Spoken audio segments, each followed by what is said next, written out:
Mr. President, today, more than 3 decades later, we return to Brazil with renewed conviction that materialism remains the most powerful tool to address the intertwined challenges of climate change and sustainable development. As the African Group also celebrates 30 years since its establishment, we remain committed to working with you to address climate change under the multilateral fora. Mr. President, climate finance remains important for the continent. Therefore, COP30 should advance climate finance. Climate fund is not optional. It is the cornerstone of implementation of our NDCs, NAPs, and long-term strategies. We are submitting our NDCs without clarity on how they will be financed and without enhanced international cooperation and support, which should actually result in commitment to ensure the implementation of all actions we all agree. Therefore, BELEM must deliver concrete guidance and decision to operationalize finance obligations under both the Convention and the agreement, the Paris Agreement. COP30 must create space for solutions that ensure finance is grant-based, predictable, accessible, and highly concessional. BELEM must agree on the final steps to ensure that full transition to the Adaptation Fund to exclusively save the Paris Agreement, including the necessary arrangements, must be ensured. Mr. President, COP30 must deliver clear and tangible indicators backed by means of implementation in our work in the GGA. This is important to advance our collective efforts towards the GGA.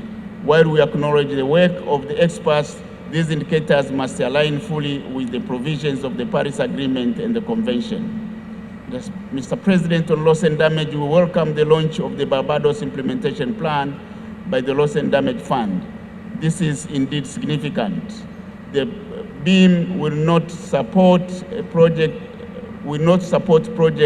if additional resources are not provided. Therefore, we call on the fund's capitalization. The BELEM must advance political support for ensuring that significant capitalization happens here to ensure that the fund indeed saves the continent and other parts of the world. Mr. President, COP30 must adopt a decision on just transition pathway within the context of sustainable development and poverty eradication. For Africa, this is not abstract. Our continent hosts vast natural capital resources, from carbon sinks to critical minerals, essential for low carbon emission pathways. These resources must translate into tangible benefits. Therefore, just transition pathways cannot remain a dialogue. It must deliver concrete outcomes that transform lives, expand access to energy through initiatives like Mission 300 and the provision of clean energy solutions for millions of people on the continent.